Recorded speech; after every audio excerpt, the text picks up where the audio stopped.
सोमवार व्रत। देवों के देव महादेव बहुत ही भोले माने जाते हैं, इसलिए उनका एक नाम भोलेनाथ भी है। पौराणिक मान्यता अनुसार भगवान शंकर को प्रसन्न करने के लिए किसी भी तरह के खास विशेष पूजन की आवश्यकता नहीं होती, क्योंकि कहा जाता है कि वो तो भोले हैं और भक्त की मन से की गई क्षणिक मात्र की भक्ति से ही वो प्रसन्न हो जाते हैं।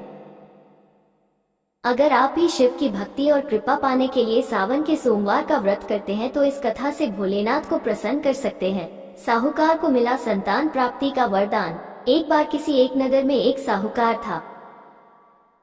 उसके घर में धन की कोई कमी नहीं थी, लेकिन कोई संतान न होने के कारण वो बहुत दुखी था।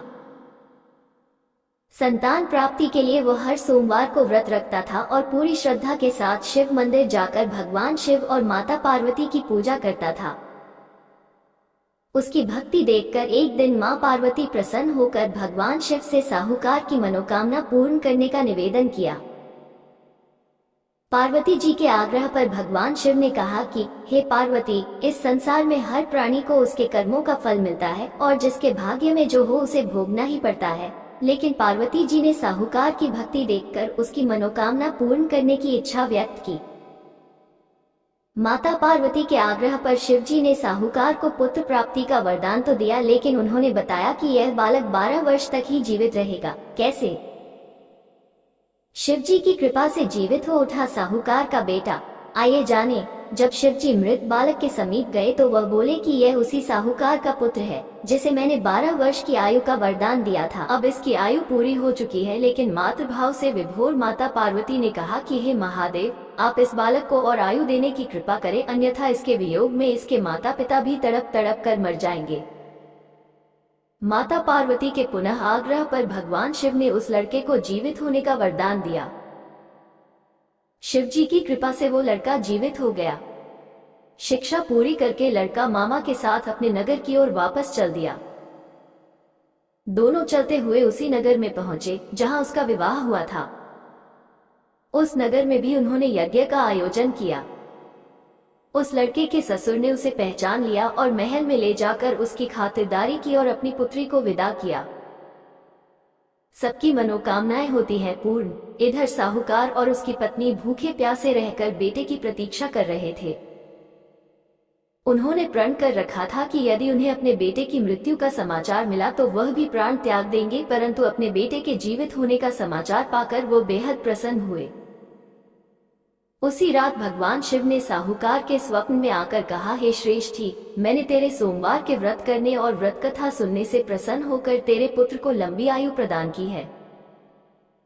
इसी प्रकार जो कोई सोमवार व्रत करता है या कथा सुनता और पढ़ता है उसके सभी दुख दूर होते हैं और सभी मनोकामनाएं पूर्ण होती हैं। साहूकार के पुत्र का कुछ ऐसे हुआ विवाह। माता पार्वती और भगवान शिव की बातचीत को साहूकार सुन रहा था, इसलिए उसे ना तो इस बात की खुशी थी और ना ही दुख।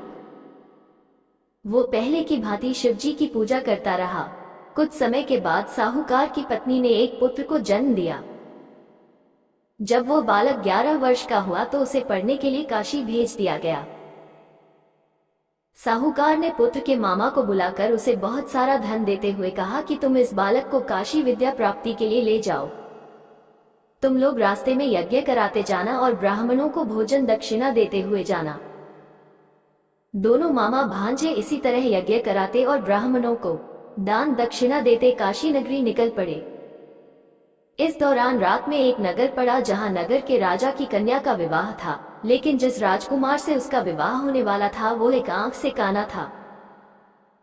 राजकुमार के पिता ने अपने पुत्र के काना होने की बात को छुपाने के लिए सोचा, क्यों न उसने साहूकार के पुत्र को दूल्हा बनाकर राजकुमारी से विवाह करा दूं। विवाह के बाद इसको धन देकर विदा कर दूंगा और राजकुमारी को अपने नगर ले जाऊंगा। लड़के को दूल्हे के वस्त्र पहनाकर राजकुमारी से विवाह करा दिया गया। लेकिन साहूकार का पुत्र ईमानदार था। उसने मौका पाकर राजकुमारी की चुन्नी पर लिख दिया कि तुम्हारा विवाह तो मेरे साथ हुआ है, लेकिन जिस राजकुमार के साथ तुम्हें भेजा जाएगा वो एक आंख से काना है। मैं तो काशी पढ़ने जा रहा हूँ।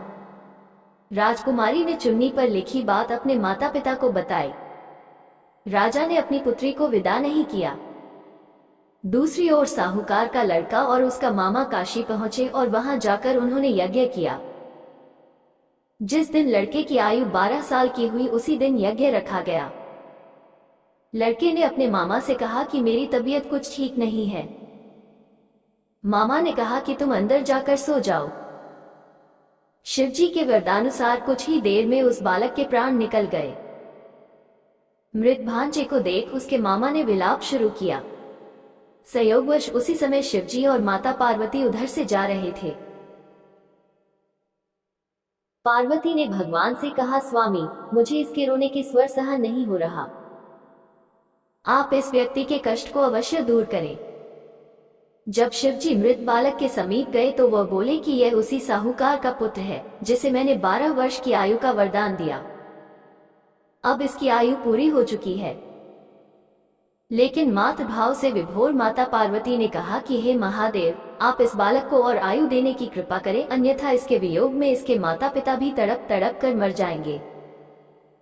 माता पार्वती के आग्रह पर भगवान शिव ने उस लड़के को जीवित होने का वरदान दिया। शिवजी की कृपा से वो लड़का जीवित हो गया। शिक्षा समाप्त करके लड़का मामा के साथ अपने नगर की ओर चल दिया। दोनों चलते हुए उसी नगर में पहुंचे जहां उसका विवाह हुआ था। उस नगर में भी उन्होंने यज्ञ का आयोजन किया। उस लड़के के ससुर ने उसे पहचान लिया और महल में ले जाकर उसकी खातिरदारी की और अपनी पुत्री को विदा किया। इधर साहूकार और उसकी पत्नी भूखे प्यासे रहकर बेटे के आने की प्रतीक्षा कर रहे थे। दोनों ने प्रण लिया था कि यदि उन्हें अपने बेटे की मृत्यु का समाचार मिला तो वह अपने शरीर त्याग देंगे, परंतु अपने बेटे के जीवित होने की बात सुनकर वो बेहद प्रसन्न हुए। उसी रात भगवान शिव ने व्यापारी के सपने में आकर कहा, मैं तेरे सोमवार के व्रत करने और व्रत कथा सुनने से प्रसन्न होकर तेरे पुत्र को लंबी आयु प्रदान कर रहा हूँ। इसी प्रकार जो कोई सोमवार व्रत करता है या कथा सुनता है उसके सभी दुख दूर होते हैं। धार्मिक कथा सुनने के लिए इस चैनल को सब्सक्राइब कर लें। धन्यवाद।